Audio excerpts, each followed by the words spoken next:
Hello बच्चों। तो बेटा आप ठीक ठाक होंगे। आज हम रिवाइज करते हैं 9th क्लास के क्वेश्चन आंसर। तो हमारा बेटा फर्स्ट चैप्टर ले लेते हैं, दो बैलों की कथा।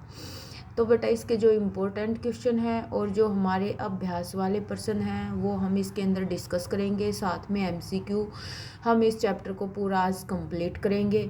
तो बेटा देखिए, फर्स्ट क्वेश्चन आपका इसके अंदर पूछ रखा, कांजी हाउस में कैद पशुओं की हाजिरी क्यों ली जाती थी। क्यों ली जाती थी बेटा कि भाई हाजिरी इसलिए ली जाती थी, कोई पशु कांजी हाउस से भाग तो नहीं गया है या किसी जानवर की मृत्यु हो गई है, जिन मालिकों के ये पशु हैं उनसे जुर्माना वसूला जा सके, इसलिए कांजी हाउस में पशुओं की हाजिरी ली जाती थी। नेक्स्ट क्वेश्चन है बेटा, छोटी बच्ची को बैलों के प्रति प्रेम क्यों उमड़ आया था। तो क्यों उमड़ आया था बेटा, क्योंकि जो गया था वो बैलों को बहुत मारता था, उन्हें सूखा चारा देता था। हीरा मोती के प्रति गया के क्रूर व्यवहार देखकर भैरव की लड़की को अपनी विमाता के क्रूर व्यवहार की याद आ गई, क्योंकि वो लड़की थी बेटा उसकी भी सौतेली माँ थी, उसकी माँ की मृत्यु हो चुकी थी, तो दूसरी माँ उसकी आई हुई थी विमाता, और वो उसके साथ बुरा व्यवहार करती थी। दोनों की उस घर में एक जैसी स्थिति थी, इसलिए जो भूखे बैलों के प्रति उसके दिल में दया उमड़ पड़ी थी, उसे बैलों के प्रति प्रेम आ गया था। नेक्स्ट कहता है बेटा क्वेश्चन, कहानी में बैलों के माध्यम से कौन कौन से नीति विषयक मूल्य उभर कर आए हैं। तो बेटा इसके अंदर देखिए कौन कौन से नीति विषयक मूल्य। नीति विषयक मूल्य हमारे क्या होते हैं बेटा, यानी कि इस पाठ से हमें ऐसी कौन सी अच्छी शिक्षा मिलती है जो हम अपना करके कुछ नया कर सकते हैं। तो बेटा देखिए, जैसे मोती गया और उसके आदमियों को मजा चखाने की बात कहता है, तो हीरा उसे समझाता है कि हिंसा का जवाब हिंसा से नहीं देना चाहिए, उनकी जाति का धर्म या गुण नहीं है। दूसरी ओर जब मोती गया को उठाकर मार देने की बात कहता है, तो हीरा उसे समझाता है कि भाई उसके मारे जाने पर जो बच्ची है वो अनाथ हो जाएगी।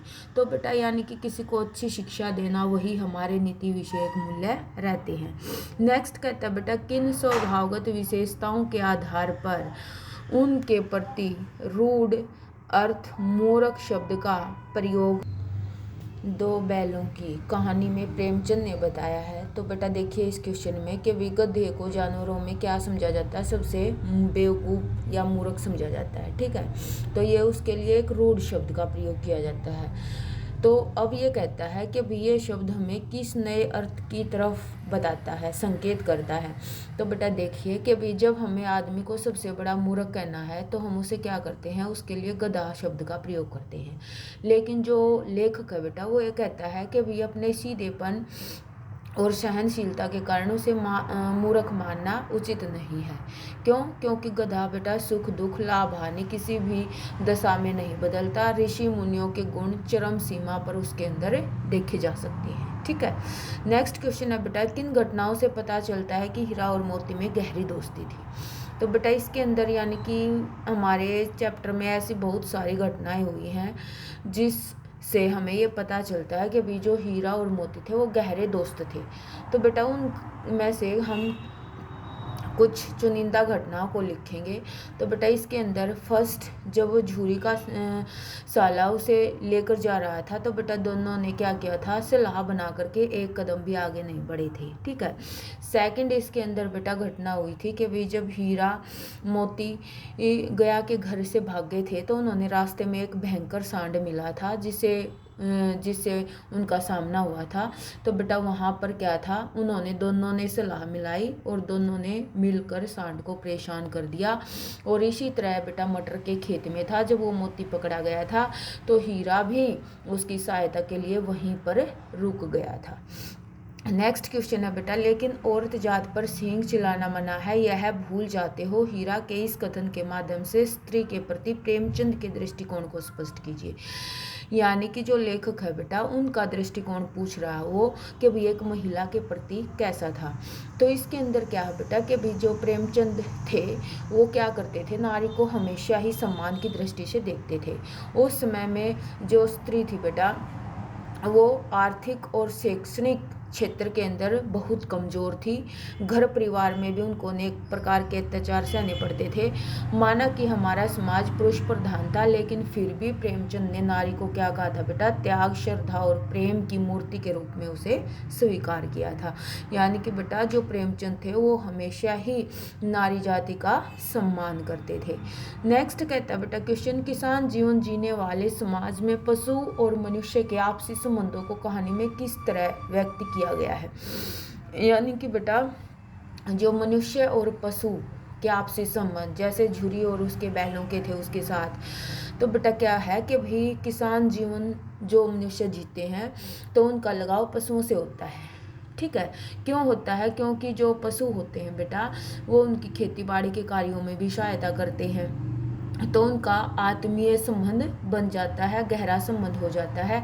तो वे दोनों ही एक दूसरे के बिना नहीं रह सकते। अगर उनको अलग होना भी पड़ता है तो दोनों को दुखी होना पड़ता है। झुरी जब अपने दोनों बैलों को अपने से अलग कर देता है तो वो बड़ा बेचैन हो जाता है। तरह तरह के कष्ट उठाने और बिकने के बाद भी हीरा मोती अपने पहले मालिक झुरी को छोड़कर नहीं जाना चाहते थे। तो भारत में लोग बेटा अपने पशुओं को क्या करते हैं, बड़ा स्नेह करते हैं और उनकी अच्छे से देखभाल करते हैं। नेक्स्ट क्वेश्चन है, आशीर्वाद देंगे मोती के इस कथन के आलोक में उसकी विशेषताएं बताइए। यानी कि बेटा क्या है कि भी जब वो अनेक पशुओं को कांजी होंस की दीवार तोड़कर गिरा देते हैं तो वो अनेक पशु वहाँ से भाग जाते हैं। तो ये कहता है कि भाई वो तो कम से कम आशीर्वाद देंगे, तो इनके माध्यम से एक तो क्या है उनकी परोपकार की भावना उजागर होती है। सेकंड कि भाई वो विपत्ति में फंसे हुए मनुष्यों की मदद करते हैं। थर्ड, उसे विश्वास है कि उसके द्वारा किए गए जो कार्य हैं उनका उसे अच्छा ही परिणाम मिलेगा। शोषण और अत्याचार के प्रति विद्रोह रखने की भावना रखते थे वो। फिर कहता है बेटा निम्नलिखित पंक्तियों का आशय स्पष्ट कीजिए। अवश्य ही उनमें कोई ऐसी शक्ति थी जिससे जीवों में श्रेष्ठता का दावा करने वाला मनुष्य वंचित है। यानी कि बेटा ऐसा उनके अंदर एक ऐसी अद्भुत शक्ति थी जो मानवीयता के अंदर भी नहीं पाई जाती। तो क्या थी वो, क्या बेटी जो क्या था बेटा कि भी जो हीरा और मोती थे वो मूक भाषा में विचारों का आदान प्रदान करते थे। ठीक है, वे बिना कुछ कहे एक दूसरे के भाव को समझ लेते थे। हमेशा साथ साथ रहने के कारण दोनों में गहरी दोस्ती हो गई थी।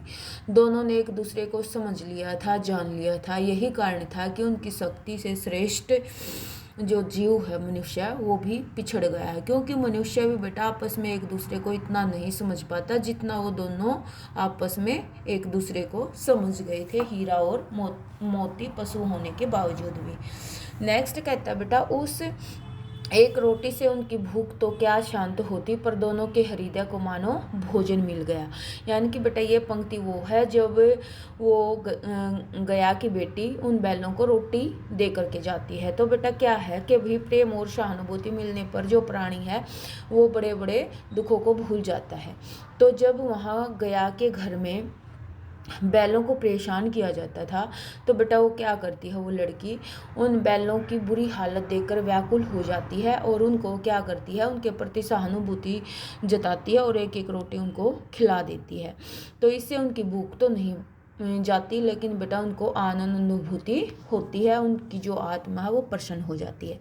नेक्स्ट कहता है बेटा आगे जो आपके क्वेश्चन है देखिए। नेक्स्ट पूछ रहा है गया ने हीरा मोती को दोनों बार सूखा भूसा खाने के लिए क्यों दिया बेटा, क्योंकि वह हीरा मोती के व्यवहार से बहुत दुखी था। क्योंकि जब वो रास्ते में ले गया पहली बार तो वो उसे परेशान करते चले गए थे।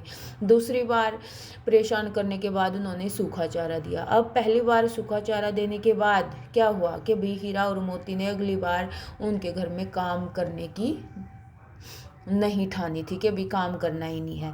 नेक्स्ट इसके अंदर बेटा जो एक्स्ट्रा क्वेश्चन बनते हैं। फर्स्ट क्वेश्चन पूछ रहा है लेखक ने गधे का छोटा भाई किसे और क्यों कहा है। क्यों कहा बेटा, बैल को कहा है। क्यों कहा है, क्योंकि मूर्खता और सरल सहनशीलता का गुण उसमें गधे से कम है। बैल भी गधे की तरह सीधा और सहनशील होता है, लेकिन कभी कभी क्या हो जाता है बेटा, वो क्रूर रूप भी धारण कर लेता है और अपना क्रोध व्यक्त करता है और किसी पर हमला कर देता है। नेक्स्ट कहता है, प्रस्तुत पाठ में दिए गए उदाहरण के साथ हीरा मोती की सच्ची मित्रता का वर्णन करें। तो बेटा क्या थी उनमें सच्ची मित्रता, कि भाई दोनों बिना बोले एक दूसरे के मन के भाव को समझ लेते थे, अपना प्रेम प्रकट करते थे, एक दूसरे को चाट कर सूंघ कर अपना प्रेम प्रकट करते थे। कभी कभी दोनों सींग भी मिला लिया करते थे, ठीक है। और जिस वक्त वे दोनों बैल हल या गाड़ी में जोत दिए जाते थे तो बेटा हर वक्त उनकी यही कोशिश होती थी कि भी ज़्यादा से ज़्यादा बोझ उनकी गर्दन पर रहे। दोनों एक साथ खाते थे और एक ही साथ उठते बैठते थे। नेक्स्ट कहता है, झुरी के ससुराल से भागने पर बैलों के साथ उसने कैसा व्यवहार किया था। तो बेटा कैसा किया था कि भाई जब दोनों बैल झुरी के ससुराल से भागकर वापस अपने मालिक के पास आ गए थे तो उसने क्या किया था कि भाई उन्होंने बड़े प्यार से अपने बैलों को गले लगाया था और अपने मन में अपने बैलों के प्रति बहुत स्नेह उसके मन में देखा जा सकता था। वह बैलों को देखकर स्नेह से गदगद हो गया था और उनको प्रेम से उनका क्या किया था बेटा, आलिंगन किया था। दोनों बैल कसाई की कैद से कैसे मुक्त हुए थे, कैसे मुक्त हुए थे बेटा, नीलाम होने के बाद दोनों बैल कसाई के साथ खेत के रास्ते से आगे बढ़े। उन्हें वह जगह जानी पहचानी लगी, वही खेत, वही बाग, वही सब, यानी कि उनको सारी चीज़ें ऐसी लगने लगी मानो वो उस जगह को जानते थे। तो यह अनुभव होते ही उनकी चाल प्रत्यक्षण तेज क्यों होने लगी, क्योंकि दोनों दौड़कर अपने स्थान पर आ गए और कसाई भी उनके पीछे पीछे दौड़कर आ गया और उन पर अपना हक जताने लगा। झुरी ने अपने बैलों को देखकर उन्हें अपने गले से लगा लिया और कहा कि भी ये उसके बैल हैं। जैसे ही कसाई जबरदस्ती बैल को ले जाने के लिए आगे बढ़ा तो मोती ने क्या किया, सींग चलाना शुरू कर दिया। तो बेटा इस तरह से वो कैद, कसाई की कैद से मुक्त हो गए थे। अब हम करते हैं बेटा इसके छोटे क्वेश्चन। फर्स्ट पूछ रहा, कांजी होश से कौन नहीं भागा था। तो बेटा उसके अंदर आंसर हमारा आता है गधा। नेक्स्ट कहता है, हीरा मोती कितने दिनों तक कांजी होश में बंधे पड़े थे। तो बेटा उनको 1 सप्ताह तक वो वहाँ पर बंद पड़े थे। नेक्स्ट कहता है, कांजी होश से हीरा मोती को किसने खरीदा था। तो बेटा एक दड़ियल मनुष्य ने खरीदा था, ठीक है। नेक्स्ट कहता है, जाकर थाने में रपट कर दूं, यह कथन किसका था। ये भी दड़ियल का था जब वो उन बैलों पर अपना हक जता रहा था। नेक्स्ट कहता है, पशु बांधने की रस्सी को क्या कहते हैं। तो बेटा वो पगहिया होती है, ठीक है। पशुओं को बांधने की रस्सी को क्या कहते हैं, पगहिया। नेक्स्ट कहता है, लावारिस पशुओं को बंद करने का स्थान क्या कहलाता है, कांजी होश, ठीक है।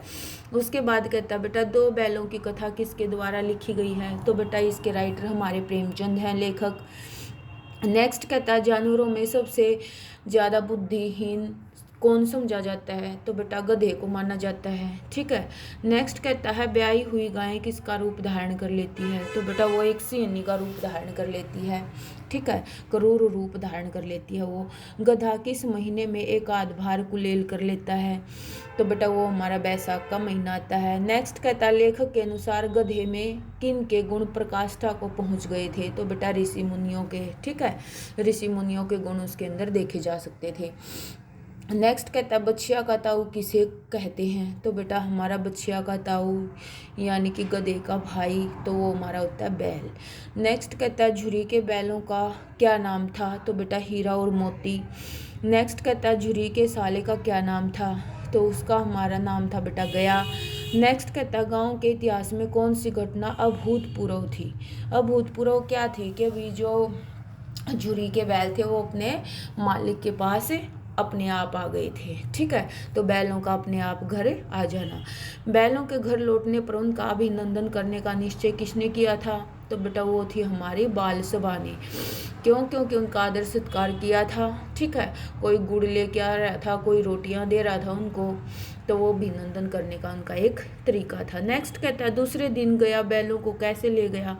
तो बेटा दूसरे दिन वो कैसे ले गया था, उनको गाड़ी में जोत कर ले गया था। नेक्स्ट कहता, गया ने बैलों को किस से बांधा था। तो बेटा मोटी रस्सियों से उसको बांध दिया था।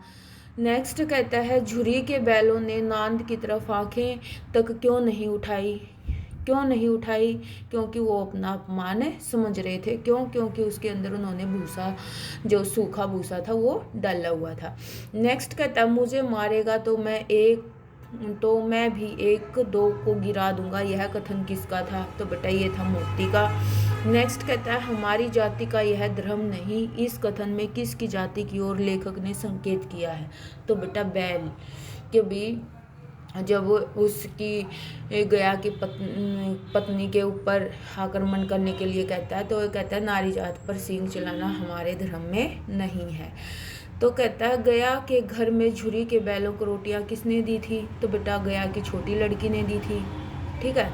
उसके बाद कहता है हीरा मोती भूख से व्याकुल होकर खेत में क्या करने लगे थे? तो बेटा वो मटर खाने गए थे, मटर के खेत में। नेक्स्ट कहता है हीरा मोती भूख से व्याकुल होकर खेत में क्या चरने लगे? तो बेटा हमारा आता है मटर। उसके बाद कहता है सांड क्या करता चला आ रहा था? डोंकता हुआ आ रहा था बेटा, डोंकता हुआ, डकार लगाता हुआ। नेक्स्ट कहता है हीरा मोती को कहाँ बंद कर दिया गया था? कांजी हौस में। ठीक है। उसके बाद कहता है हीरा मोती को कहाँ बंद किया गया था? कांजी हौस में। कांजी हौस की दीवार के गिरते ही कितनी घोड़ियां सरपट भाग निकली थी? तो बेटा 3। तो बेटा ये हमारा फर्स्ट लेसन था जिसके हमने इम्पोर्टेंट क्वेश्चन, अभ्यास की प्रश्नोत्तरी और साथ में छोटे क्वेश्चन MCQ हमने रिवाइज किए हैं। तो मैं उम्मीद करती हूँ आपको क्वेश्चन अच्छे से समझ में भी आ गए होंगे बेटा। तो कमेंट के माध्यम से अपनी प्रतिक्रिया मुझे ज़रूर दें, उसी से मुझे प्रोत्साहन मिलता है और मैं आगे वीडियो बनाने के लिए बेटा मोटिवेशन मेरे को मिलता है कि भी आपको वीडियो कैसी लगी। तो बेटा अपनी प्रतिक्रिया ज़रूर दें, वीडियो को लाइक करें, शेयर करें और कमेंट करके अपनी प्रतिक्रिया बेटा ज़रूर दें और चैनल को सब्सक्राइब करना ना भूलें। जय हिंद, जय भारत।